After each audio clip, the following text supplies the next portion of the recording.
Está grabando ahora, me imagino. Ya, súper.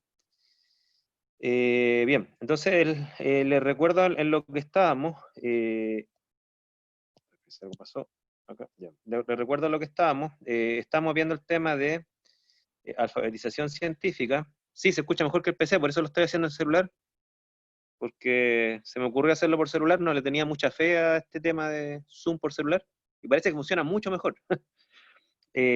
Bueno, como les decía, estábamos viendo el tema de alfabetización científica, y yo, bueno, discutimos abiertamente las concepciones que ustedes tienen de el rol de la formación científica para la ciudadanía en general, entendiendo que la mayoría no se va a dedicar profesionalmente a la ciencia, ¿no es cierto? Y además vimos el tema de lo que entiende más o menos la UNESCO, que se parece mucho a lo que plantea Carl Sagan en la entrevista que analizamos, respecto de las 3 dimensiones de la alfabetización científica. Yo les subí un documento, ¿ya? Lo que vamos a ver ahora es comunicación científica, que es parte también de la alfabetización científica, pero antes de ver esto, ¿no es cierto? Yo quiero saber si ustedes tienen algún comentario, alguna pregunta de lo que vimos en la última clase, o del documento que subí, algo que les ha llamado la atención o que no entendieron, ¿no es cierto? Lo pueden plantear abiertamente. Ya, si quieren lo pueden hacer por audio, por chat, como quieran, porque parece que por celular funciona todo esto mucho mejor. Díganme, por favor, dudas, consultas de lo que vimos en la última clase de alfabetización científica, antes de avanzar.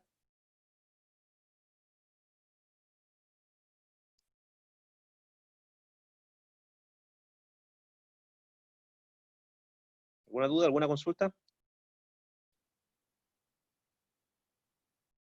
O algo que no les haya parecido, ¿eh? También está esa opción, ¿no es cierto? Algo que no les convenció del todo, o algo extra que hayan averiguado, que hayan reflexionado, que quisieran compartir. ¿Dudas, consultas? ¿No? Bien. Entonces, como les decía, la comunicación científica es parte de la alfabetización científica, y apunta a una cuestión que menciona la UNESCO, ¿no es cierto? Que tiene que ver con la alfabetización científica práctica y con la alfabetización científica cívica, ¿ya? Nosotros dijimos que dentro de la alfabetización científica práctica, ¿no es cierto?, que es manejar el conocimiento que me permite mejorar mi calidad de vida. Claro, es fácil decir, manejemos el conocimiento que me va a mejorar la calidad de vida. Incluso fue más o menos simple, y surgió de ustedes, ¿no es cierto?, de cuál es ese conocimiento. Y vimos que hay varias dimensiones bien claras de identificar. Por ejemplo, está el tema de el conocimiento asociado a nutrición, asociado a medio ambiente, asociado a salud, a enfermedades, ¿no es cierto?, asociado a economía. Eh, Hay muchos tipos de conocimiento que tienen una aplicación práctica bastante clara, bastante inmediata, y que afecta la calidad de vida, para bien o para mal. Y la tesis cientificista, ¿no es cierto?, es que si uno toma decisiones sobre la base de conocimiento científico, uno incrementa las chances de que esas decisiones den buenos resultados, porque la tesis cientificista es que el conocimiento científico actual, perdonen a mi perra, el conocimiento científico actual es mejor que el conocimiento científico previo, y es incluso mejor que el conocimiento no científico. Esa es la tesis cientificista, que ustedes pueden estar a favor o en contra, pero ese es el trasfondo que está detrás, ¿ya? Eh, y prueba de esto es que en todas las dimensiones donde se ha aplicado el conocimiento científico, efectivamente la evidencia nos muestra que ha dado mejores resultados, independiente del juicio moral que uno tenga. Por ejemplo, cuando se aplicó el conocimiento científico al transporte, las naves llegaron más lejos. Cuando se aplicó el conocimiento científico a la medicina, se empezaron a curar y erradicar más enfermedades que antes. Cuando se aplicó a los conocimientos científicos a los materiales, se generaron materiales más eficaces, más eficientes, más baratos, más durables, y así sucesivamente. Uno puede irse a cualquier dimensión humana donde se aplicó la ciencia y lo compara con cómo eran los resultados cuando no se aplicaba la ciencia en esas mismas dimensiones, transporte, energía, salud, materiales, lo que uno quiera, y es claro que las circunstancias actuales nos llevan a mostrar claramente que la ciencia nos ha dado más poder en todas esas dimensiones, como decía Carl Sagan. Ahora el asunto está en, bueno, si el conocimiento científico funciona tanto, ¿no es cierto? Nos ha dado tanto poder, ¿dónde está? ¿Ok? ¿Cómo se valida o por qué es tan confiable, ¿no es cierto? Hay varias preguntas que están implícitas acá. Y lo que les voy a mostrar a continuación es una dimensión que es un poco técnica de la alfabetización científica, que quizás muchos de ustedes, algunas de ellas ya la dominan, pero es importante que quienes no lo dominen se vayan enterando porque tiene que ver con la comunidad científica. ¿Ya? No confundan comunicación científica con divulgación científica. ¿Ya? La comunicación científica tiene que ver con la vía de transmisión del conocimiento científico dentro de la propia comunidad. ¿Ya? Cuando digo la comunidad de científicos. ¿Ya? Y hay un tema que es súper importante, que es conocer cómo es ese sistema para digamos, primero para comunicarlo como corresponde a la sociedad, o sea, divulgarlo, pero también para que usted entienda las fortalezas y debilidades de este proceso, ¿ya? Y para empezar, yo les voy a mostrar primero algunas cuestiones un poco técnicas y obviamente quiero escuchar sus comentarios. Nosotros vimos en las primeras sesiones del curso, ¿no es cierto?, que cuando uno habla de ciencia, uno habla de, bueno, una actividad que es bien compleja, que involucra, aquí lo dividí en tres partes, pero uno la puede dividir en más ciertamente, ¿no es cierto? Involucra el objeto de estudio de la ciencia, la realidad material, lo que está marcado ahí en rojo, involucra el conocimiento científico, ¿no es cierto? E involucra la investigación científica para generar ese conocimiento, ¿ok? Tiene hartas dimensiones. Y nosotros también vimos que los científicos generalmente cuando investigan, investigan en torno a problemas, ¿no es cierto?, de distinta naturaleza, descriptivos, más de tipo explicativo, predictivo, o los de ciencia aplicada, ¿no es cierto? Y que independiente del nivel de investigación, finalmente toda la ciencia se basa en responder preguntas basadas en datos o basadas en evidencia, ¿no es cierto? Ese es como un poco el esquema. Ahora quizás muchos de ustedes nunca han participado de un proceso de generación de conocimiento, a lo mejor otros sí, ¿no es cierto? Pero para los que no están familiarizados con este esquema, el proceso de generación de conocimiento a nivel técnico no solamente involucra hacer una investigación, sino que también hay que publicarla, ¿ok? Y esa publicación tiene, bueno, esto a mi juicio, ustedes pueden estar de acuerdo o no, a mi juicio tiene dos propósitos. Propósito número uno es la validación de la comunidad científica del conocimiento generado, es decir, no basta con que su conocimiento lo validen a nivel de laboratorio, sino que además tiene que validarlo la comunidad. Y el segundo propósito que tiene es precisamente heredar este conocimiento validado a la sociedad. Esas son como dos dimensiones. ¿Ya? Si ustedes quieren agregar alguna tercera o más, por favor, coméntenlo libremente. ¿Ya? Ahora, ¿cómo es ese proceso? El proceso es bien simple de explicar, aunque es bien complejo en la práctica. El proceso comienza con que una vez que ustedes culminan su investigación, ustedes tienen que llevarlo a una revista de especialidad, ¿ya? Esa revista de especialidad tiene tres filtros, ¿ya? El primer filtro es el filtro del editor, ¿ok? El editor o la editora de la revista, ¿no es cierto?, se encarga de primero evaluar si es que el trabajo científico se ajusta a la revista, porque las revistas tienen, por ejemplo, como aparece acá, tienen categorías temáticas. Por ejemplo, aquí hay una revista de, no sé, de pájaros, ¿no es cierto? Y hay una revista de astrofísica, y obviamente que si ustedes quieren publicar el trabajo ficticio que está a la izquierda, ¿no es cierto?, un trabajo que tiene que ver con pájaros asesinos, ¿cierto?, se entiende que la revista más adecuada para esto es una revista especializada en pájaros. Por lo tanto, el editor lo primero que hace es ver si es que la investigación se ajusta al tipo de revista. Pero lo otro que ve el editor, ¿no es cierto?, es la calidad del trabajo. O sea, el editor ejerce un primer filtro que es un poco intuitivo, ¿para qué les voy a mentir? ¿No? Yo los editores que he tenido contacto, ¿no es cierto?, de repente es medio intuitivo, que es si el trabajo se ajusta a la calidad de la revista. Vamos a ver que hay revistas de más calidad o prestigio, hay revistas de menos calidad o menos prestigio, y normalmente el editor es una especie de termómetro para ver si es que el trabajo es de la calidad de la revista, o más, ¿no es cierto? Pero nunca aguanto un trabajo que sea de menos calidad en proporcional al prestigio de la revista. Las revistas que tienen más prestigio tienden a ser más exigentes en la calidad de los trabajos que aceptan. Pero una cosa que ustedes tienen que tener presente es que el editor no es quien acepta o rechaza la revista en última instancia. El editor es el que acepta o rechaza si es que el trabajo amerita revisión, nada más que eso. Y el proceso de revisión de los trabajos para ver si finalmente se acepta o se rechaza, ¿no es cierto? Es este, que no sé si ustedes lo han escuchado alguna vez, se llama el proceso de revisión de pares. ¿Ok? ¿Han escuchado eso alguna vez o no? El sistema de revisión de pares. Eh, sí, ok. Quizá hay gente que lo ha escuchado, otros que no, porque a lo mejor hay algunos de ustedes que han participado de algunas investigaciones, hay otros que a lo mejor aún no. Los que están familiarizados con esto, ¿no es cierto?, sabrán que el proceso de revisión de pares es un proceso que es bien interesante.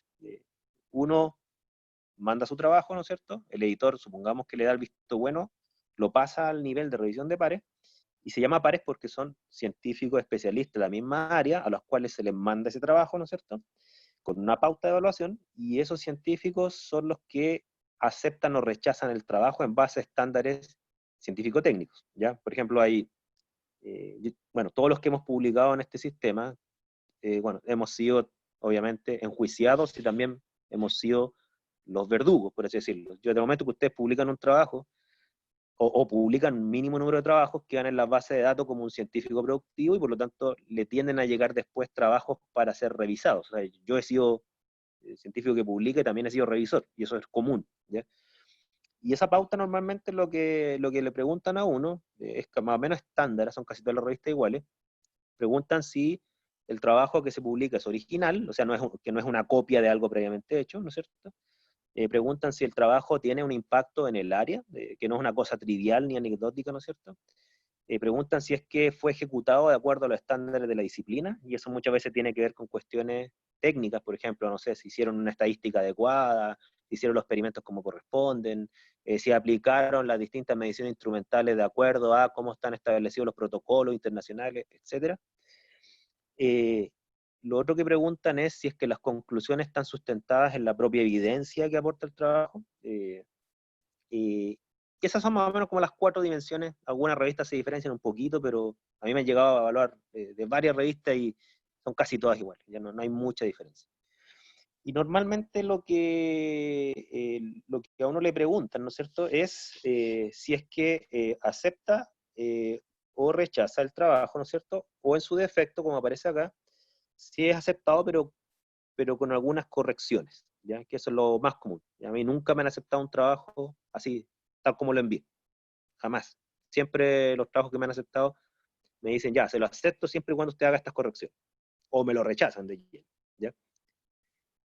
Y, y normalmente el número de revisores que se mandan tiende a ser impar, 3 o 5, ¿no es cierto?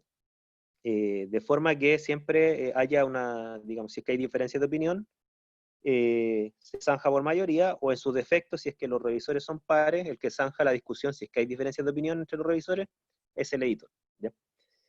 Y por eso aquí aparece una fotografía, ¿no es cierto?, que representa como la persona que está acá abajo es el tipo que va con el manuscrito en la mano, ¿no es cierto? Y los que están en la calle con garrotes son los científicos colegas que le van a hacer destruir su trabajo si es que le encuentran algún problema, ¿ya? Eh, Ahora, este sistema dista bastante de ser perfecto, ¿no es cierto?, del punto de vista que han habido casos emblemáticos de trabajos espectaculares que han sido rechazados por los propios pares, porque también hay cierto conservadurismo a veces en la comunidad científica y miran con recelo algún aporte demasiado novedoso, ¿ya? El caso más famoso que yo recuerdo es de la investigadora Margulis, ¿no es cierto?, que ella publicó su trabajo de la teoría endosimbiótica, que tengo entendido que es la que trata de explicar por qué algunas células tienen mitocondria y otras no. Y la historia cuenta, y esto estaba al lado del libro, bien serio, no está en Wikipedia esto, ¿no es cierto?, que ella mandó aproximadamente 15 veces, o sea, 15 revistas diferentes su trabajo, por lo tanto fue rechazada 15 veces, ¿ok?, antes de ser aceptada. Y hoy en día se considera esa teoría como una de las más revolucionarias en la teoría celular. Entonces, bueno, una mezcla de conservadurismo, algunos lo asocian a una especie de machismo porque era mujer, ¿no es cierto? Eh, entonces, bueno, sea como sea, el sistema tiene todos los vicios de un juicio humano, ¿ya? también se ha dicho, y eso a mí me consta, ¿no es cierto?, que normalmente las personas que tienen prestigio en un área, ¿no es cierto?, cuando mandan a publicar sus trabajos, normalmente los revisores, por el puro nombre, casi no lo revisan, así como que lo aceptan por defecto, solamente por el prestigio del investigador.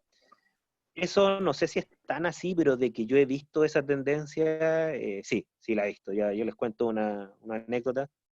Yo obviamente no soy un científico de prestigio para nada, pero una vez me tocó a mí publicar un trabajo donde yo iba como uno de los investigadores de un grupo donde estaba liderado por un tipo de prestigio. ¿Sí? Entonces yo iba como en el grupo, ¿ya? Pero el investigador responsable, o sea, todo artículo tiene un investigador principal o responsable. El investigador responsable era un tipo de renombre mundial. Bueno, cuento corto, es el único trabajo en mi vida que de un día para otro lo aceptaron. O sea, lo mandó un martes y el miércoles estaba aceptado, ¿ya? Con algunas correcciones menores, pero así, aceptado en 24 horas. Yo jamás había visto eso en ninguno de mis trabajos, ninguno. Los que menos han demorado han sido 3 meses, los que más han demorado han sido 1 año y medio, para que ustedes se hagan una idea, ¿ya? Y también a mí personalmente me ha pasado las dos cosas. O sea, cuando yo recién partí con mis primeros papers, se demoraba mucho en aceptarme esos papers porque nadie me conocía. Y ahora, como que me conocen un poco en Sudamérica, ¿no es cierto? Se demora un poco menos en publicarme los trabajos, pero visto bastante, digamos, de publicar tranquilamente. Me han rechazado trabajo y me siguen rechazando y eso es súper, súper común, ¿ya?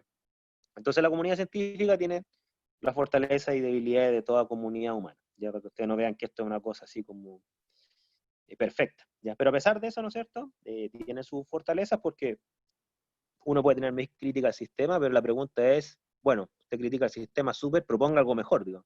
Y a nadie se le ha ocurrido nada mejor. El sistema lo han perfeccionado un poquito.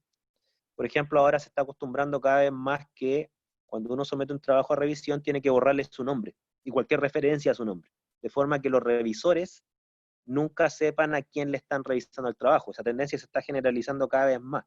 Lo encuentro bueno porque así se evita el sesgo de la autoría, ¿no es cierto? Cuando viene un autor muy famoso, nadie se atreve a criticarlo.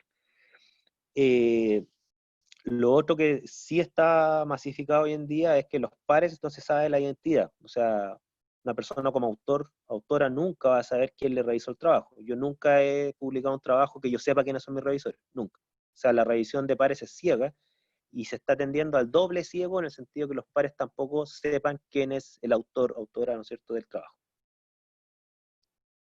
Dudas, por favor, consultas. Aquí,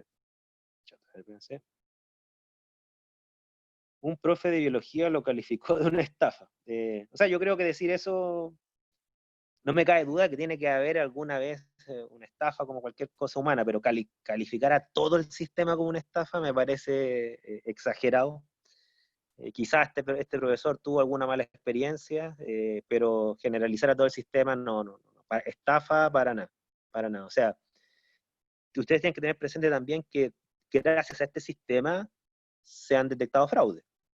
¿Ya? Y se han detectado fraudes bien famosos. Yo, si es que me da el tiempo del curso, podré discutir algunos con ustedes, pero se han detectado fraudes y se han expulsado a científicos de sociedades científicas porque se detectó mediante este sistema fraude.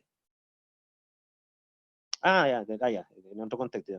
Franco dice que lo consideraba una estafa no porque el sistema sea fraudulento en la revisión de pares, sino que los editores se llevan todo el dinero sumado al hecho de que publicar es algo bien costoso.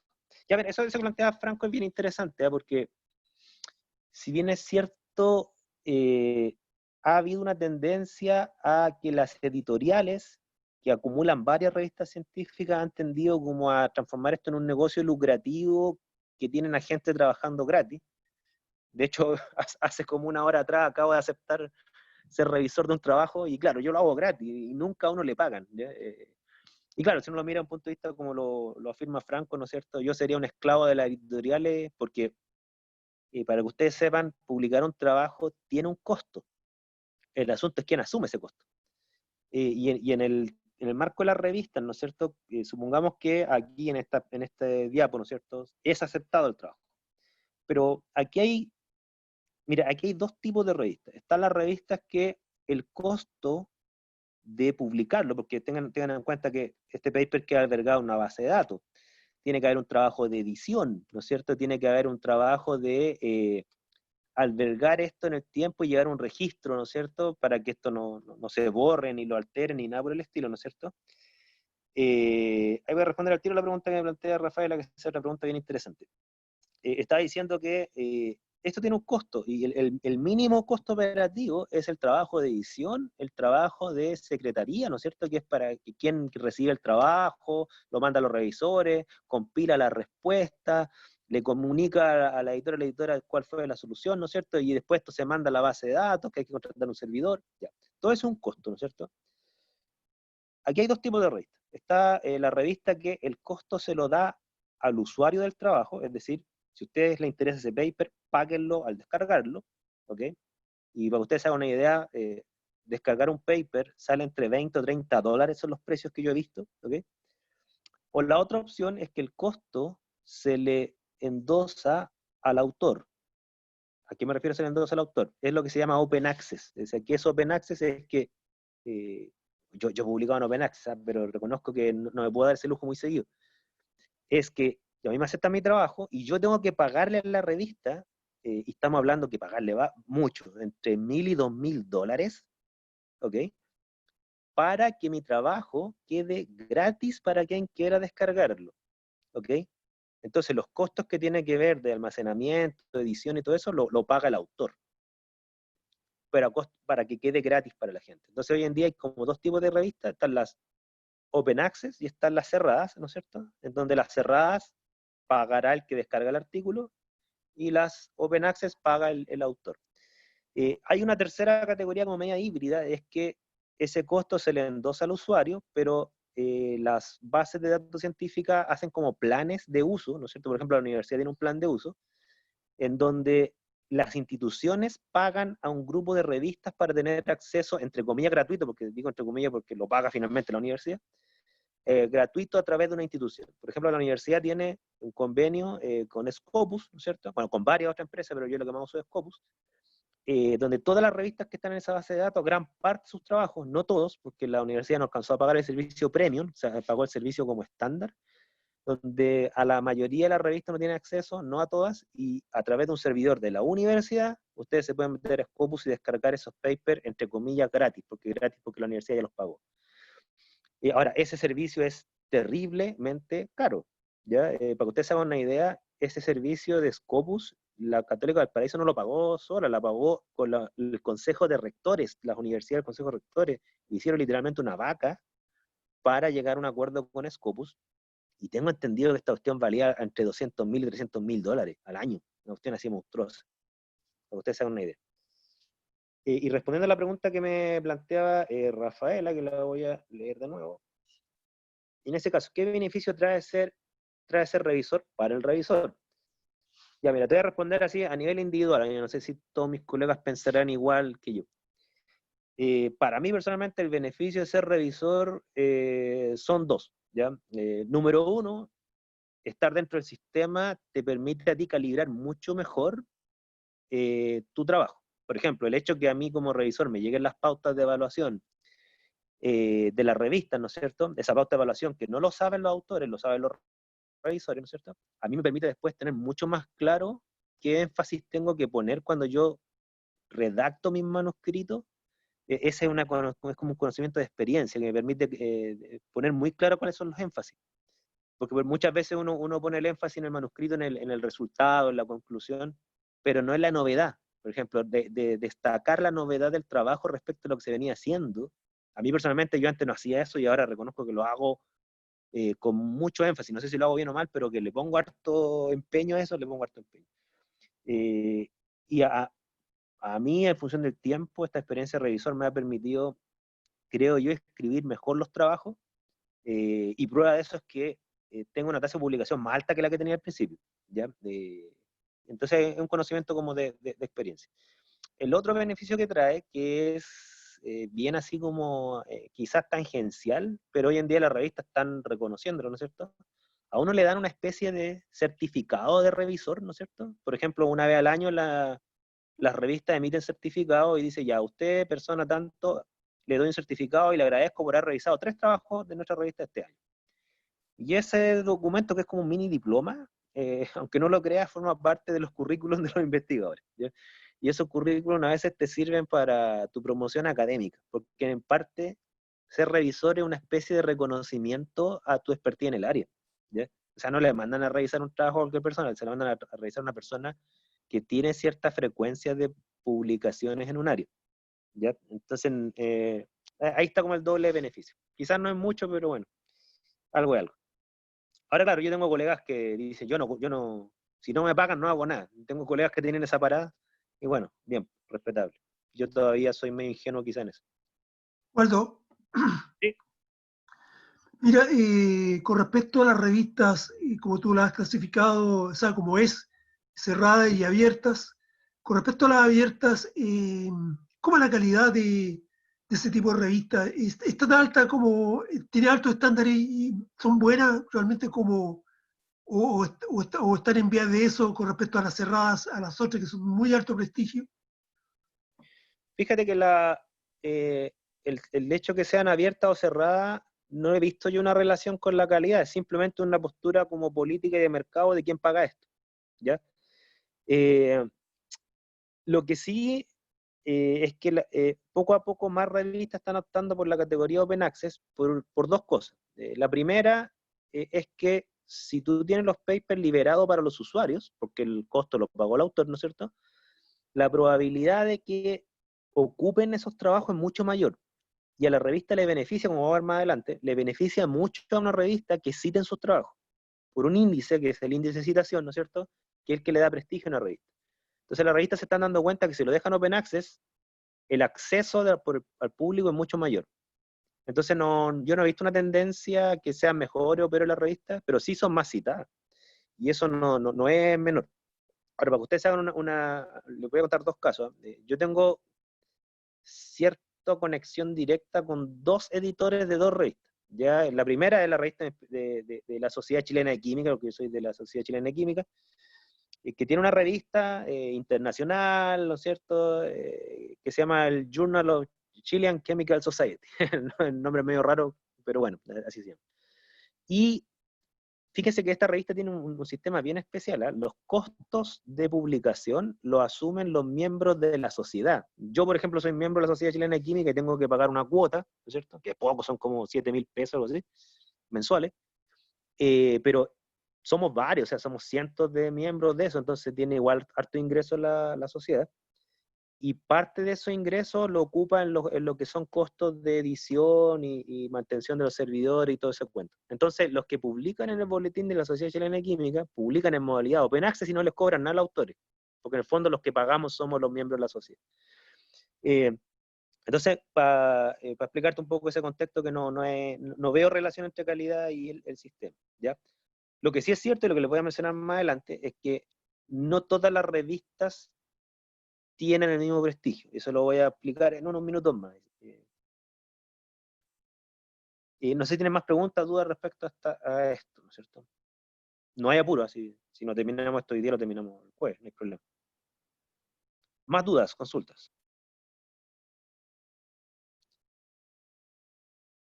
Miren, una vez que una publicación se publica, ¿no es cierto?, viene el segundo control, ¿no es cierto? En realidad, el tercer control, disculpe. Viene el tercer control de la producción de conocimiento, que es el control de la comunidad, ¿ya? Muchas veces uno publica algo y uno concluye algo, ¿no es cierto? Supongamos que concluyo que el virus, del coronavirus, ¿no es cierto?, se puede sanar tomando MMS, ¿no es cierto?, lo que está de moda. Bueno, yo puedo concluir eso. Supongamos que están todos mis resultados bien hechos y los pares no ven ningún problema en mi trabajo. Y concluyo que tomando cloro industrial, me sano del virus. El problema está que yo puedo concluir eso, pero después, cuando yo publico esto, mi trabajo queda expuesto a la crítica de la comunidad. Y ese expuesto a la crítica implica que trabajos posteriores que se dediquen al mismo tema podrían corroborar o refutar mis resultados, como también podrían demostrar que yo cometí fraude. ¿Ok? Entonces, lo que trato de mostrar en esta figura que está acá es que lo que se llama una conclusión en ciencia no es solo lo que aparece en un paper, es lo que concluye toda la comunidad en su conjunto. O sea, yo no saco nada con concluir algo en un paper si los papers posteriores refutan lo que yo concluí. O sea, si pasa eso, mi paper quedó en el olvido, ya se quedó refutado. ¿Ya? Desde ese punto de vista, lo que uno analiza para concluir en ciencia y establecer lo que se llama un hecho científico, que es lo que aparece en alguna revista así, para poder establecer un hecho científico, uno no habla de un hecho científico que se estableció por un paper, ¿ya? Uno habla que se estableció por la totalidad de la evidencia generada por distintos grupos de investigación. ¿Ya? Eso es lo que trato de reflejar con esta balanza. ¿Ya? Cuando la balanza de las evidencias se inclina claramente en favor de una afirmación, ahí recién estoy hablando que se estableció un hecho. ¿Ya?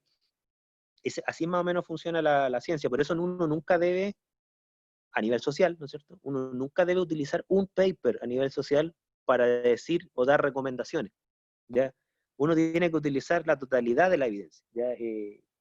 Porque puede ser que ustedes tomaron un paper del año 2014 que nunca se enteraron que fue refutado el 2017, y ustedes le están comunicando a la sociedad, ¿saben qué? Tome MMS cuando el 2017 se demostró que ese paper era falso o errado o mal hecho. Entonces eso está mal, nunca se debe llevar, a mi juicio, esto es una opinión personal, nunca se debe llevar a la sociedad no científica una recomendación basada en un solo artículo. ¿Ya? Eso es muy, muy peligroso. A ver, Franco aquí me hace una pregunta que dice, pero ¿cómo se hace eso si el sistema está hecho de tal forma que uno no puede publicar artículos que replican un estudio para confirmarlo o desacreditarlo? No, fíjate Franco, que el sistema sí permite eso. Ya, de hecho, han habido casos, incluso de autores que ellos mismos se han refutado.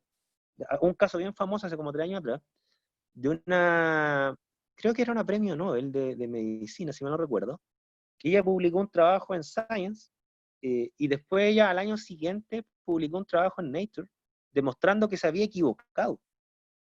Y pidió ella misma dar de baja su trabajo anterior y ponerle refutado o retractado, porque un autor puede retractarse si es que demuestra, ¿no es cierto?, o da argumentos de por qué, ¿no es cierto? Entonces, un autor puede retractarse, ya sea porque en su día a día se dio cuenta que cometió un error cuando mandó el trabajo, como porque demostró que estaba errado, ¿no es cierto? No hay problemas con eso, ¿ya? Ahora, yo entiendo quizás lo que tú quieres plantear, Franco, de que, por ejemplo, si yo, no sé, pues, demuestro que la temperatura del planeta subió 1 grado, ¿no es cierto? Claro, a ti no te van a publicar un trabajo que haga exactamente lo mismo. O sea, que tú hiciste las mismas muestras, con las mismas técnicas y llegaste a la misma conclusión. Ya, claro, ahí no hay novedad. Yo te entiendo desde ese punto de vista. Ahora, pero tú puedes hacer lo mismo en el sentido de corroborar una afirmación, pero con otro tipo de evidencias. Ya, por ejemplo, te pongo un caso. Tú demuestras que la temperatura subió 1 grado porque lo hiciste midiendo temperaturas durante los últimos 30 años, ¿no es cierto? Hiciste una estadística. Pero también puede venir otra persona a decir, ¿saben qué? Yo también demostré que la temperatura ha aumentado 1 grado, pero basado en la medición del pH de hielos, porque hay una relación entre temperatura y solubilidad del dióxido de carbono. Entonces, mientras más temperatura, hay menos dióxido de carbono y por lo tanto el pH sube. Y por lo tanto, yo estoy aportando otra evidencia indirecta de que la temperatura también me cuadra con 1 grado. A eso me refiero yo con corroborar, ¿ya? Tú aportas a la balanza de la evidencia más evidencias desde otros contextos, obviamente, porque ahí estaría la novedad, ¿no es cierto?, para corroborar una afirmación que podría ser, digamos, significativa socialmente. Y de hecho así se hace. Yo esto que le estoy inventando el CO2, no es un invento que me salió ahora. Una forma de evaluar la temperatura en tiempos donde no había cómo medirla es eso. Es el contenido de dióxido de carbono en hielos que se llaman hielo eterno, entendiendo que las capas tienen que ver con los años en los cuales se formaron. Eso se hace, ya se hace así. A eso me refiero, no sé si respondo tu pregunta.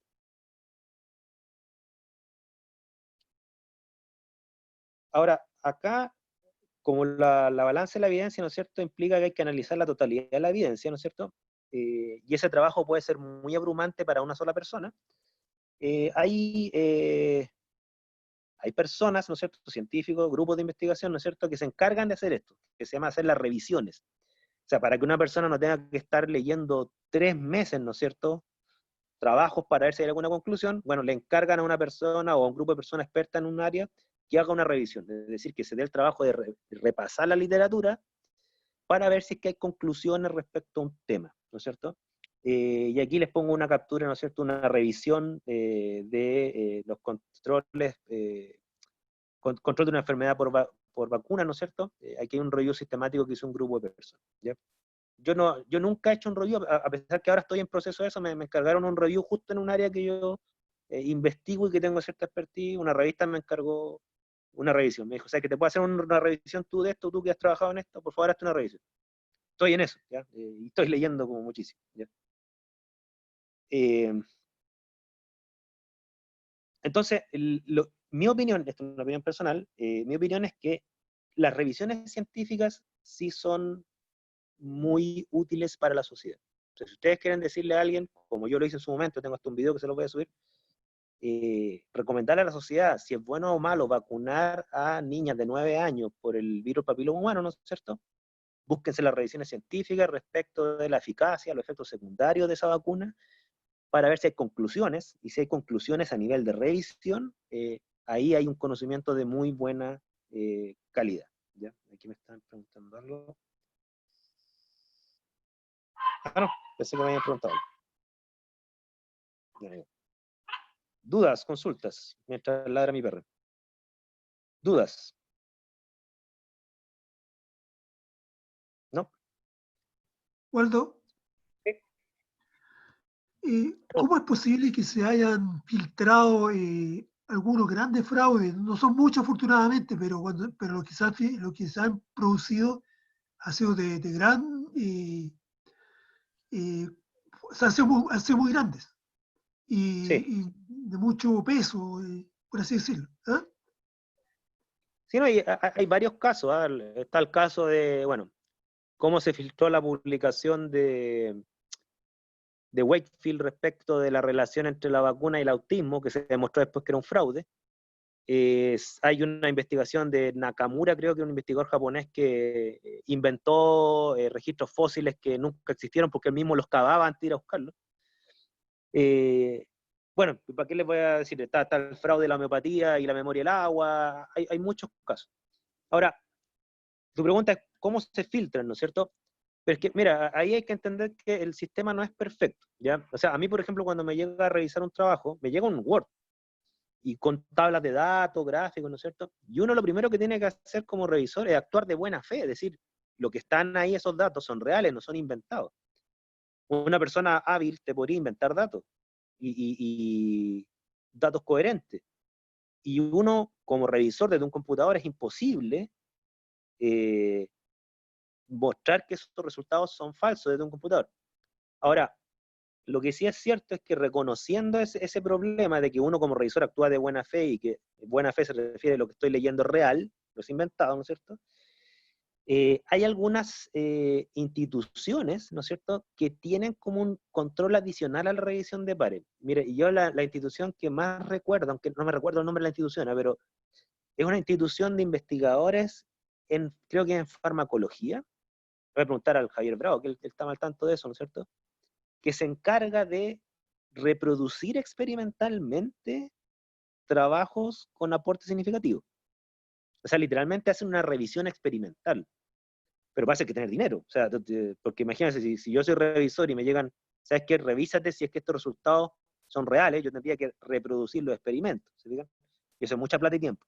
Bueno, en farmacología hay una institución que hace eso, que es como creo que se llama la revisión Cochrane, algo así, no recuerdo muy bien, que es un grupo de investigadores que están unidos para reproducir resultados que valga la pena reproducirlo. Por ejemplo, si alguien dice que esta pastilla cura el cáncer, claro que vale la pena reproducirlo, ¿ya?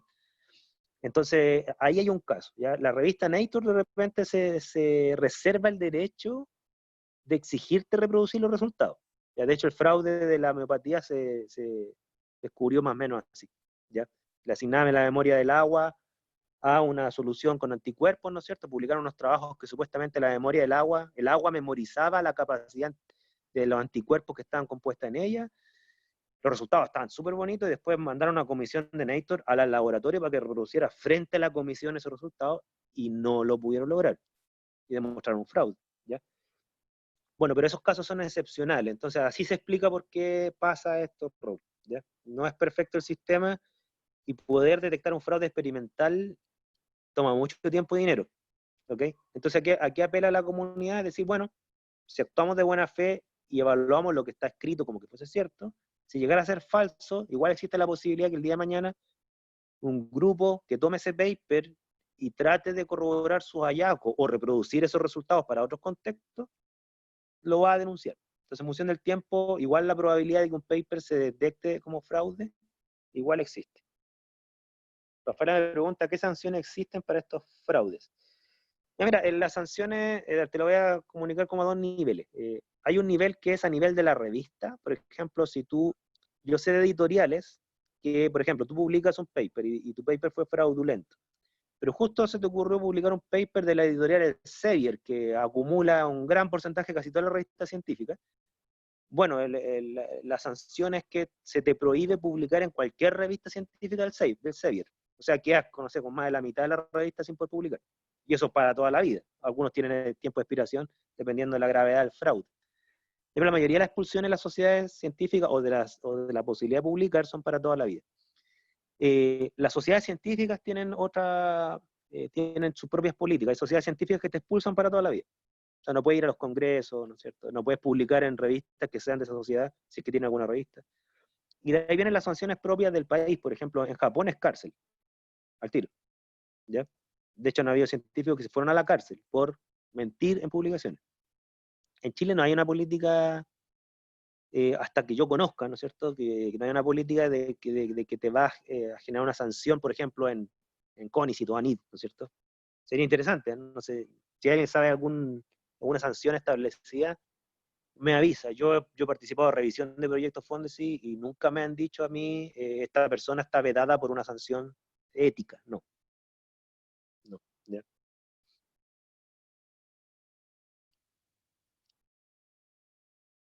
Bueno, ¿dónde están estos estudios, no es cierto? Bueno, las revistas científicas que eh, se agrupan en buscadores y bases de datos, ¿no es cierto? Y la más famosa es la que estoy proyectando acá, que es Web of Science, este que está acá. ¿Por qué es la más famosa? Porque bueno, se creó una especie de métrica internacional que alberga revistas que cumplen ciertos estándares.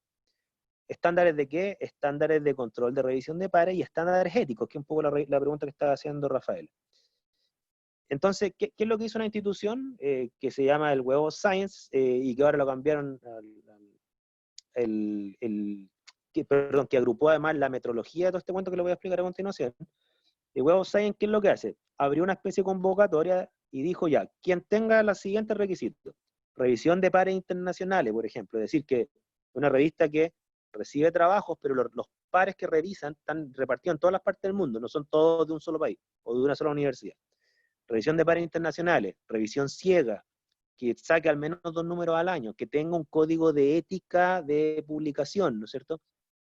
Que los temas que se publican ahí eh, los citan de varias revistas, no los citan trabajos de la misma revista, que es lo que se llama el nicho ideológico, o sea, que en el fondo son revistas de ciencia, no son revistas de activismo político, ¿no es cierto?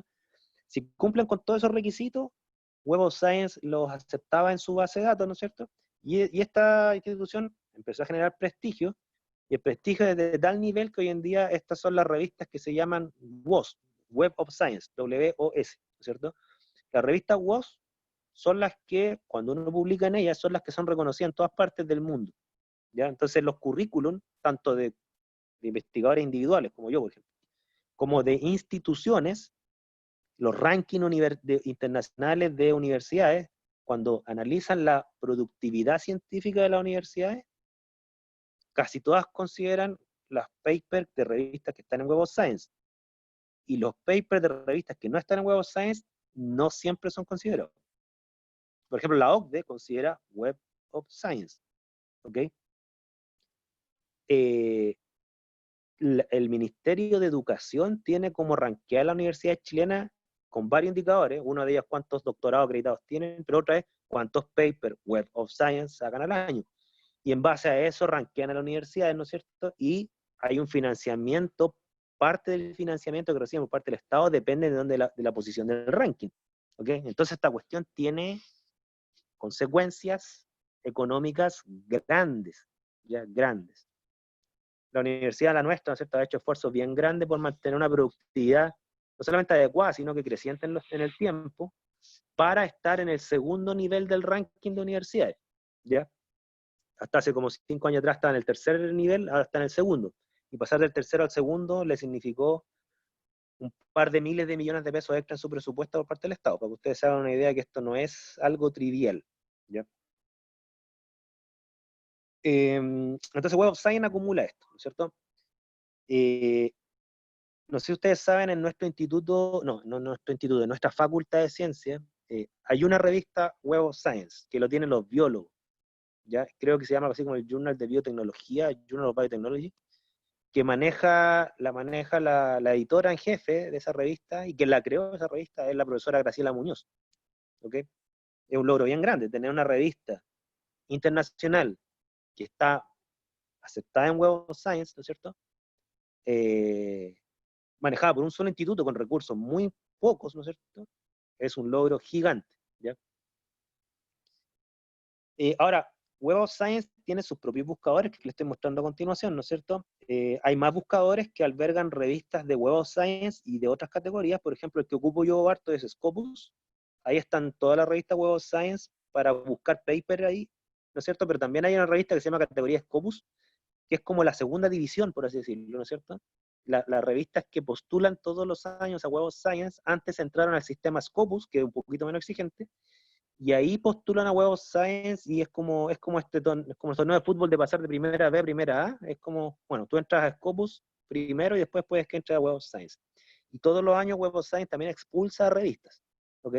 Porque no cumplieron con los estándares todos los años, porque esto tiene que irlo cumpliendo todos los años. Entran revistas nuevas, expulsan a revistas. Esa es un poco la idea. Ahora, tanto Web of Science como Scopus, ¿no es cierto?, forman parte del sistema de la universidad que ha pagado por ello.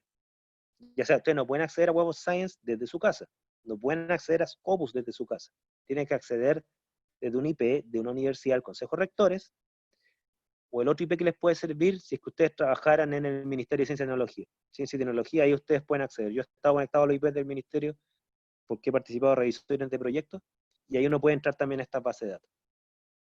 Esto no es para personas, ¿ya? Yo, por ejemplo, ahora que estoy en la casa por el tema del COVID, yo tuve que pedir un programa que se llama VPN para conectarme al servidor de la universidad para poder meterme a Scopus desde mi casa. Para que ustedes se hagan una idea del enredo que tuve que hacer. Ahora, a pesar de esto, hay un par de buscadores científicos gratuitos que albergan revistas que algunas de ellas están en Web of Science, otras no. Ya, por ejemplo, Science Direct es un buscador gratuito, si pueden acceder desde su casa. Lo que sí, los resultados que les van a dar son libros y revistas, y no todas ellas pertenecen a Web of Science.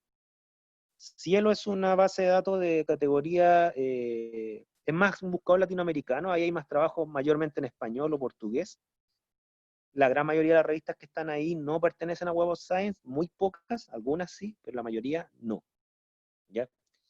Este es más o menos el sistema internacional con el cual se establecen los hechos. ¿Ya? Cuando la gente habla de hechos científicos, ¿no es cierto?, es precisamente cómo las publicaciones concluyen, en base a toda la evidencia, que algo está pasando en el mundo. ¿Ya? Fíjense, aquí les tengo una revisión, ¿no es cierto?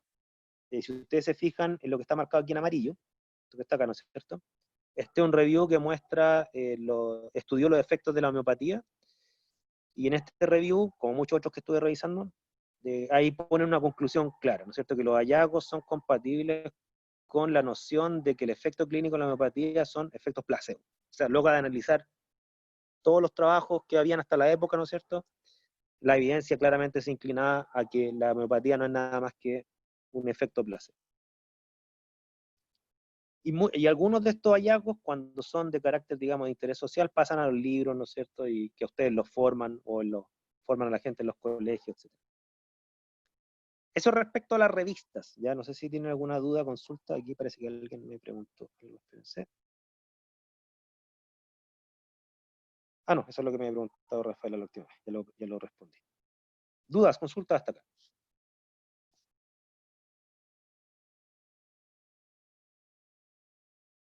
¿No? Ya, continuando con esto, ¿no es cierto? Ya, otra cosa que es muy interesante que ustedes también tengan presente es el tema de las citas, ¿ya? Fíjense, aquí hay una captura de un trabajo de la revista Quemósfera, ¿no es cierto? Yo creo que tengo un paper ahí.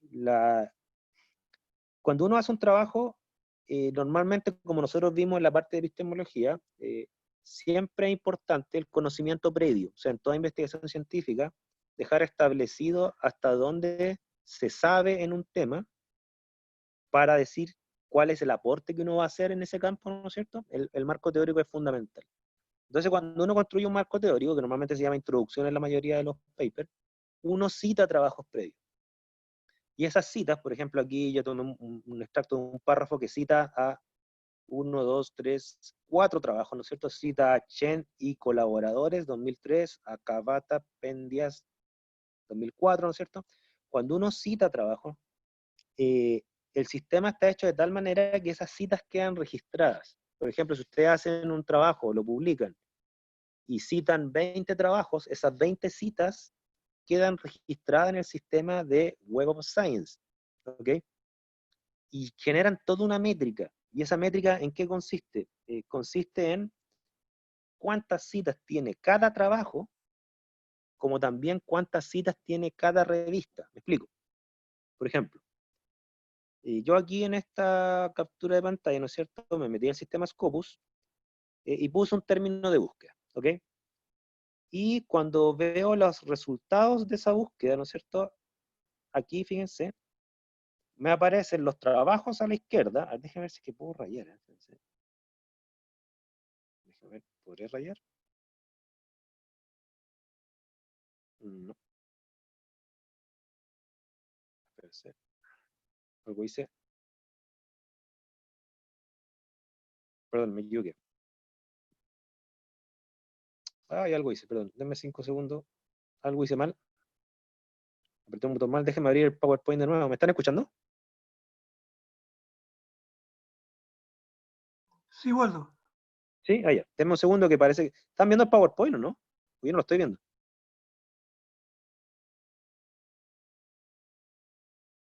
Denme 5 segundos que me salí del PowerPoint. No tengo idea por qué. A ver, a ver.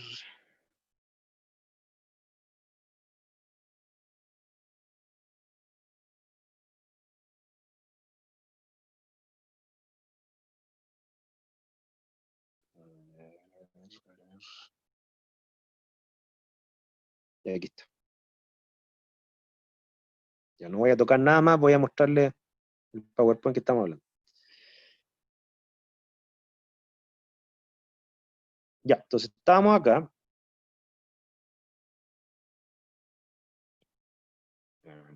Aquí estamos acá. Estamos en el tema de la cita, ¿no es cierto? Entonces, si ustedes se fijan acá, a la derecha, ¿no es cierto? No sé cómo marcar esto con un lápiz, pero aquí a la derecha se ve el número de citas de trabajo. Es decir, cuando ustedes publican algo y luego posteriormente alguien cita su trabajo, se va incrementando la estadística de su trabajo. ¿Ok? Y aquí, por ejemplo, de estos 4 trabajos que marqué, hay uno que está citado una vez y los otros 2 siguientes están citados 0 veces y el último trabajo está citado 10 veces. Eso queda registrado. ¿Ok? Ahora, los sistemas de publicación hacen el siguiente cálculo, fíjense, es un cálculo bien interesante porque de ese cálculo depende el prestigio de la revista. Toma un año, por ejemplo, supongamos año 2019, ¿no es cierto? Y toma todas las veces que han citado los trabajos de esa revista ese año. Supongamos que ese año se publicaron 30 papers en una revista, ¿no es cierto?, en un año. ¿Cuántas veces citaron a esos 30 papers? ¿No es cierto? Aquí está marcado, dice, número de citas que recibieron esos trabajos. Yo puse aquí 600, ¿ok? ¿Cuántos papers se publicaron ese año? Para este ejemplo yo puse 300. Es decir, repito, año 2019, se publicaron 300 papers. ¿Cuántas veces citaron esos 300 papers, creo que se dan una ventana de 2 años, 600 veces. Por lo tanto, ¿qué es lo que hace el sistema? El sistema hace un cálculo y dice ya, el índice EASY, que es el índice de impacto de una revista, se calcula como la simple división de cuántas citas tiene los trabajos de una revista en un año, dividido por cuántos trabajos publicó ese año. Para este ejemplo, 600 dividido en 300, índice de impacto 2. ¿Okay? Las revistas están clasificadas por índice de impacto. Por ejemplo, miren, aquí yo tengo a la fecha que yo capturé esta pantalla, porque fue el año pasado. ¿Cuáles son las revistas que tienen más índice de impacto? Por ejemplo, miren, aquí hay una revista que se llama, una revista del Journal del Cáncer, ¿no es cierto? Tiene un índice de impacto de 144. ¿Ok? ¿Qué significa? Que por cada paper que se publicó en esa revista, el año en que se calculó este valor, la citaban 144 veces. Esa es como la relación. Por ejemplo, Nature, que es una revista bien famosa, tiene un índice de impacto a esa fecha de 41. ¿Ok? Quiere decir que por cada paper que publica Nature en promedio, sí te lo citan 41 veces. Esa es un poco la idea del índice de impacto. ¿Ya? Ahora, mientras más índice de impacto tiene la revista, más prestigio tiene y más difícil es publicar en ella. ¿Ya? Dudas, consultas hasta acá. Para que ustedes se hagan una idea, la revista de índice de impacto con el índice de impacto más alto que yo he publicado, tiene índice de impacto así como 4,5, nada. He tratado de publicar en revistas con mayor impacto y me la han rechazado. ¿Ya? Dudas, consultas. Aquí tengo unos WhatsApp. Ya. ¿El índice de impacto es propio de la revista? Sí, efectivamente, Rafael. El índice de impacto es propio de la revista. Ya, y aquí voy a responder lo que tú dices de los cuartiles, ¿no es cierto? Y el índice H es propio de los autores, exactamente. O sea, el índice de impacto es propio de la revista, o sea, cada revista tiene su índice de impacto, y te voy a explicar inmediatamente lo de los cuartiles. Lo que sí es cierto es que cada revista pertenece al menos a una categoría temática. Por ejemplo, en esto que estoy acá, dice categorías temáticas. Entonces, por ejemplo, aquí hay varias categorías temáticas que define Web of Science. No sé, agricultura, acústica, hay química analítica, química ambiental, química inorgánica, bioquímica, hay educación científica, pero no les puedo decir cuántas categorías hay muchísimas. Entonces, ¿qué es lo que hacen esas categorías? Agrupan revistas que se dedican a esa categoría. Por ejemplo, en mi área, que es la química analítica, ¿no es cierto? Están todas las revistas de química analítica, creo que son como 50, ¿no es cierto? Y se rankean por índice de impacto. Entonces yo, por ejemplo, me meto a Web of Science, denme todas las revistas de química analítica, me las entregan en una lista, y me las rankea desde el índice de impacto más alto a más bajo. Entonces, supongamos que yo tengo 100 revistas en una categoría temática, ¿no es cierto? Ahí empiezan los cuartiles. Entonces, las primeras 25 revistas, o sea, las que tienen el índice de impacto más alto, a eso se le llama el cuartil 1. ¿Ok? Por lo tanto, entendamos, cuartil es el grupo de revistas de una categoría temática que forma precisamente un cuarto de todas ellas. Cuartil 1 es el cuarto de revistas de una categoría temática que tiene el índice de impacto más alto. Entonces, claro, y ahí cada categoría temática no tienen los mismos índices de impacto. Por ejemplo, las categorías temáticas con más índice de impacto son las del área de la salud. ¿Ok? Casi todas las revistas que están en cáncer tienen índice de impacto enorme. ¿Por qué? Porque la sociedad las cita mucho. ¿Estamos? Entonces, claro, tú puedes tener, por ejemplo, una revista de cuartil 1 y tienen un índice de impacto de 3. Porque en la categoría temática, a lo mejor la revista que tiene más impacto en esa categoría tiene un índice de impacto de 5. Entonces es probable que con un índice de impacto de 3 esté dentro del cuarto más alto. No sé si me explico. Ahora esto de los cuartiles no es menor. A nosotros como investigadores nos consideran más si es que el paper que uno publicó tiene índice de impacto alto, número 1, y si pertenece al cuartil 1.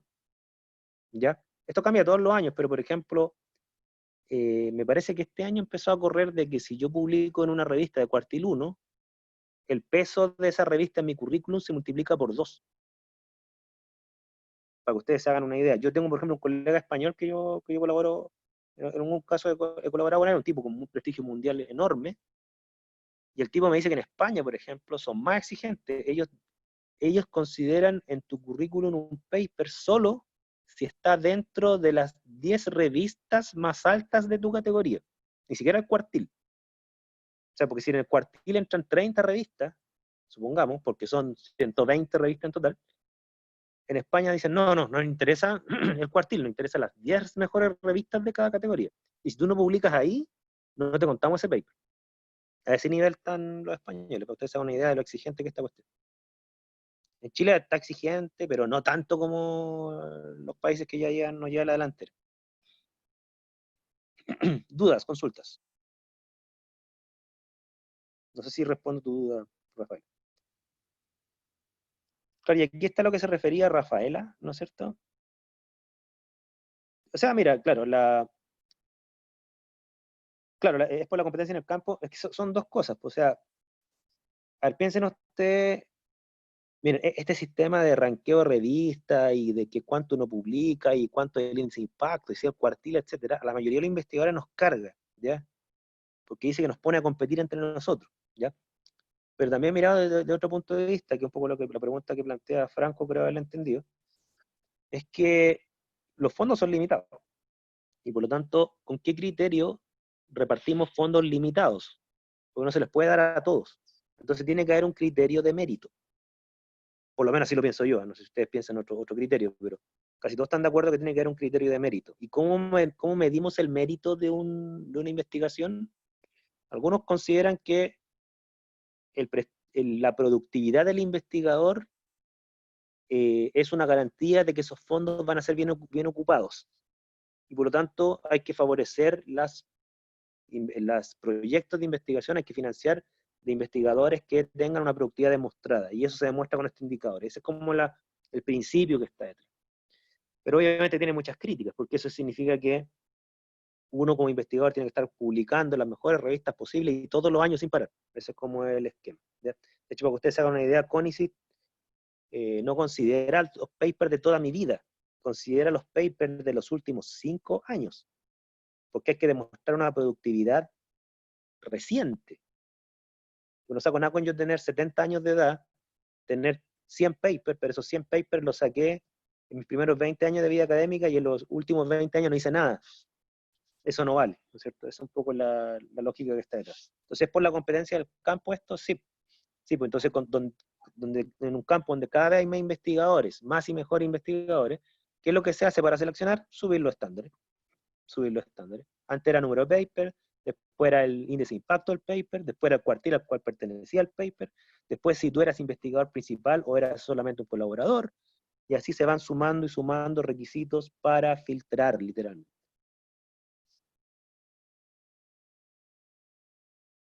Para que ustedes se hagan una idea, la tasa de aprobación de proyectos en Chile es como del 20%. O sea, 1 de cada 5 proyectos se aprueba. Bien. Waldo, ¿Sí? Raúl, dime. mira,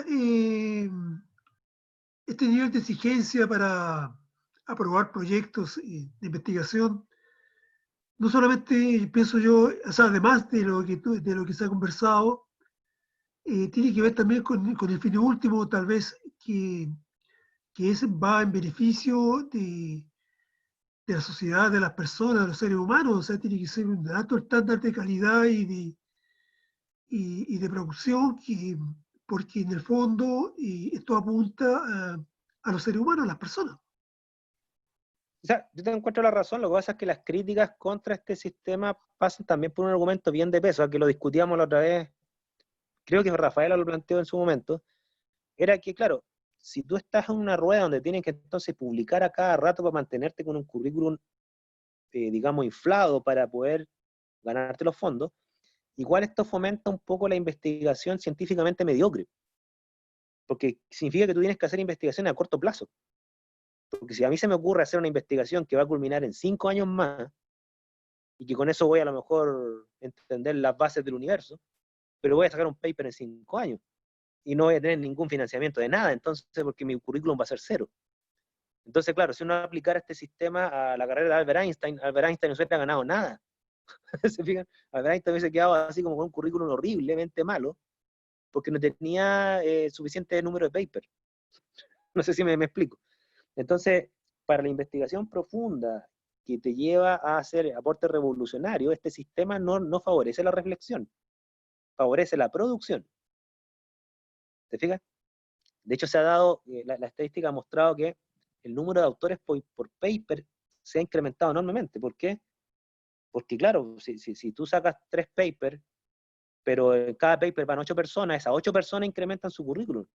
Entonces se ha prestado para que cualquier aporte, aunque sea mínimo, es un argumento para ponerlo en el paper y a inflar artificialmente el currículum de una persona que a lo mejor no ha aportado casi nada, o nada de lleno. ¿Ya? Entonces, el hecho que haya aumentado el número de autores por paper es una muestra que este sistema se ha tergiversado, ¿okay? En su naturaleza. ¿Ya? Y lo otro que se ha demostrado que se ha dado es que antes los papers eran obras más o menos grandotas, ¿no es cierto? Como la que vimos el de la abeja, pero hoy en día ese mismo paper te lo fragmentan en 4, porque es mejor tener 4 papers que uno, obvio. ¿Te fijas? Entonces ahí es donde viene el tema, de que este sistema tiene sus críticas, ¿ya? Y hay un lema que todos los científicos utilizan, que se llama publica o muere, pues, o sea, o publicas constantemente o va a morir tu carrera, porque ahí tú entras en un círculo vicioso. Yo no publico, tengo menos currículum, tengo menos chance de ganarme fondos, y al tener menos fondos tengo menos plata para investigar, y al tener menos plata para investigar, publico menos, y entro en un círculo vicioso el cual me cuesta salir, o hay gente que nunca salió. O sea, hay gente que se hundió científicamente por quedar en un círculo vicioso del cual salir es muy difícil, muy, muy difícil. Tú tienes que tener un éxito científico por lo menos unos 5 años seguidos para entrar al círculo vicioso. O sea, al círculo virtuoso, perdón. No sé si me explico bien. Entonces, bien exigente. Y todo esto en medio de clases, ¿no es cierto? Y todo el cuento. Entonces, tiene cierto estrés, ¿ya? Tiene cierto estrés. Pero como todos los trabajos son estresantes, ¿no? Tampoco yo, digamos, me quejo así como que hoy sufro más que todo el mundo, no para nada. Para nada. Yo igual me estreso un poco y de repente como que uno piensa, ¿y qué pasa si no me gano un proyecto? Pero no, también no me cabe duda que en Chile hay trabajos más estresantes que el mío. O sea, ¿para qué les voy a mentir? Aquí está la última parte, que es lo que mencionaba también Rafaela, ¿no es cierto? Que es el índice H, ¿no es cierto? Así como las revistas están rankeadas, los investigadores también estamos literalmente fichados. Por ejemplo, si ustedes se meten a Scopus, yo aquí hice el ejercicio, puse a Carl Sagan, uno puede buscar investigadores. Entonces yo puse ahí a Carl Sagan, ¿no es cierto? Y ahí aparece, por ejemplo, marqué en rojo ahí todos los papers que sacó Carl Sagan antes de morir, 175 papers. Aquí aparece, bueno, aparecen las categorías temáticas, no, aquí no está, disculpen, debía haberlo marcado acá. Si uno pincha en el nombre más adentro, ¿no es cierto? Aparecen las categorías temáticas en las cuales ha publicado cualquier investigador que esté en el sistema, todos estamos en este sistema, ¿no es cierto? Aparecen el número de coautores que tuvo, 150 coautores, perdón, y además aparece este índice que estamos discutiendo recién, el índice H, que es una medida más o menos no es tanto de productividad, sino que de productividad e impacto de la investigación. Explico brevemente qué es el índice H y con eso estaríamos terminando. El índice H es una relación que hay entre el número de paper y el número de citas. Se lo voy a explicar con un ejemplo. Si el índice H de una persona es, como el de Carl Sagan, ¿no es cierto? 38 creo que, no alcanzo a ver bien en mi celular. A ver, a ver, 38 creo, no alcanzo a ver bien. Si un índice H de una persona es 38, quiere decir que de los 175 trabajos que tiene Carl Sagan publicados, al menos 38 de ellos han sido citados 38 veces. No sé si me entienden esa frase. Entonces, índice H38 quiere decir que un investigador tiene al menos 38 trabajos citados 38 veces, pero no tiene 39 trabajos citados 39 veces. ¿Se entiende, no? ¿O no se entiende nada? por ejemplo, miren, le hago el ejercicio si no me siguen del todo. Si una persona tuviera en su currículum solamente estos trabajos que estoy proyectando acá, o sea, una persona tiene en su currículum 5 trabajos, estos que están aquí, justo ahí, tiene 5 trabajos, ¿no es cierto? Pero fíjense las citas que hay por trabajo. Un trabajo tiene 11 citas, otro tiene 2 citas, 49, 21 y 47 citas, ¿no es cierto? Si una persona tiene 5 trabajos, el máximo índice H que podría tener es 5. Pero para este ejemplo, esta persona, si tuviera solo 5 trabajos, en base a estas citas que aparecen aquí, su índice H es 4, no 5. ¿Por qué? Porque los 5 trabajos no los tiene citado al menos 5 veces. Por ejemplo, el segundo trabajo tiene solo 2 citas. Entonces, ¿tiene un trabajo citado al menos una vez? Sí. ¿Tiene 2 trabajos citados al menos 2 veces? Sí. ¿Tiene 3 trabajos citados al menos 3 veces? Sí. ¿Tiene 4 trabajos citados al menos 4 veces? Sí. El primero, el tercero, el cuarto y el quinto. Pero no tiene 5 trabajos citados 5 veces. Por lo tanto, el índice H, si es que esta fuera la productividad, la que está en la pantalla, sería 4. ¿Podría llegar a 5? Sí, cuando el segundo trabajo alcance 5 citas. Eso quiere decir el índice H, para que ustedes se hagan una idea. ¿Ya? El índice H también pesa bastante, pesa curricularmente cuando uno quiere postular a cargos académicos o ascender en la jerarquía académica, ¿no es cierto? Se considera el índice H, ¿no es cierto? Un índice H, mira, una vez un alemán me dijo esto, un índice H normal de una persona es un índice H que aumenta 1 punto por año. Ese es el índice H de un investigador normal, ¿ya? Porque se entiende que cuando uno va pasando el tiempo, uno publica más trabajos y esos trabajos, como tienen más historia, van aumentando sus citas. Decía, los mejores investigadores, los que son más renombrados, tienen un índice H que aumenta 2 puntos por año. Esos son como los mejores. ¿Ya? Y cuando él me dijo esto, yo miré mi pendiente y efectivamente mi pendiente 1. Yo tengo un índice H de 14 y llevo 15 años en la U. O sea, debiera subir este año un punto, espero. Si no sube, voy a empezar a preocupar. ¿Ya? Entonces yo estoy como justo en la medianía. Pero este español que yo les comentaba, él tenía una relación de índice H por año de 2. Fíjense, yo tengo un índice H de 14 y creo que tengo algo así como 43 papers, algo así. O sea, quiere decir que los 43 papers que tengo, 14 han sido citados 14 veces.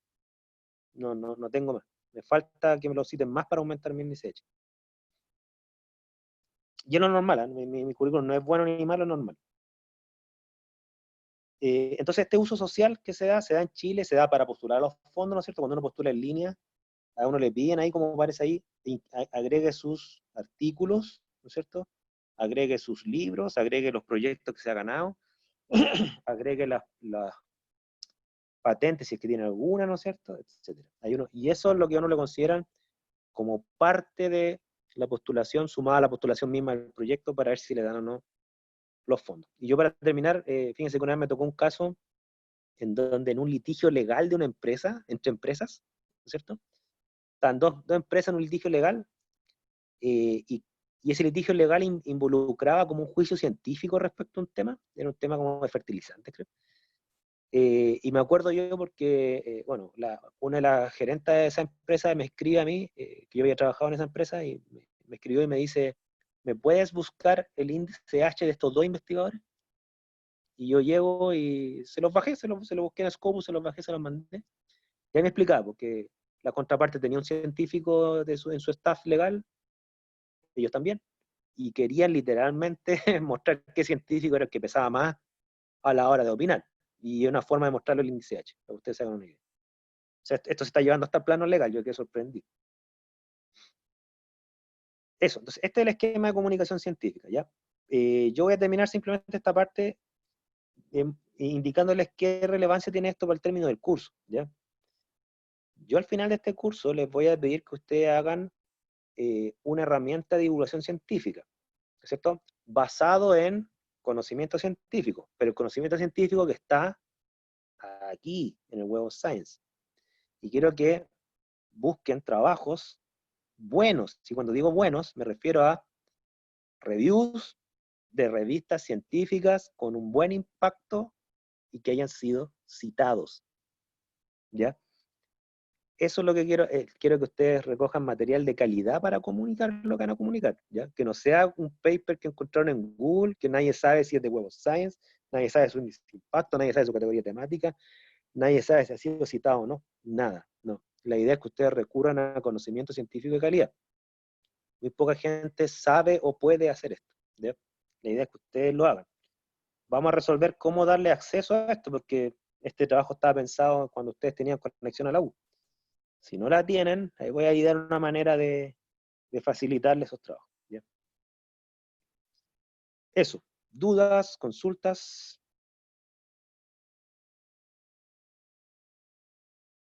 ¿Alguna duda, alguna consulta? ¿Algo que quieran repasar? Bien, entonces, con esto terminamos la parte de comunicación. En la próxima clase vamos a empezar a ver la aplicación de las ideas científicas. Y vamos a ver ahí explicación, predicción y acción. ¿Ya? Vamos a ver hasta dónde llegamos. Nicolás me pregunta,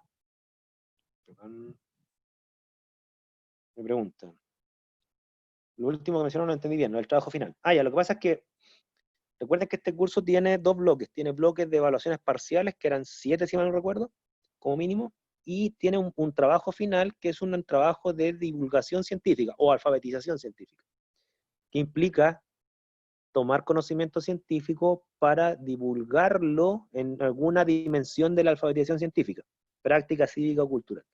El asunto es que, ¿de dónde les voy a pedir que saquen el conocimiento científico? No de cualquier lugar. Ciertamente no de Wikipedia, ni de Google en general. Tienen que ser documentos científicos tomados de las bases de datos oficiales, que son las que le acabo de mencionar. Web of Science, Scopus, Cielo. Ojalá sea Web of Science, que es como la que tiene más prestigio internacional, salvo que el tema amerite que ustedes recurran a otra base de datos. También soy abierto a eso. ¿Ya? ¿Dudas? ¿Dudas? ¿Consultas? Yo les voy a mandar la pauta, obviamente, y todo eso. ¿Sí? Le estoy anticipando el trabajo final, se lo estoy anticipando. Llevarlo a un 30%, lo recuerdo. ¿Dudas? ¿Consultas? ¿No? Bien, quedamos hasta acá. Vamos a ver cómo queda el video que estoy grabando por celular. Espero que quede bien. Y nos vemos el jueves. Nos vemos. Saludos. ¿Qué pasa si cae el dólar? No sé qué pasa si cae el dólar. Ya, chao a todos, ¿no es cierto? Si cae el dólar, compren Bitcoin. Chao, nos vemos. Saludos.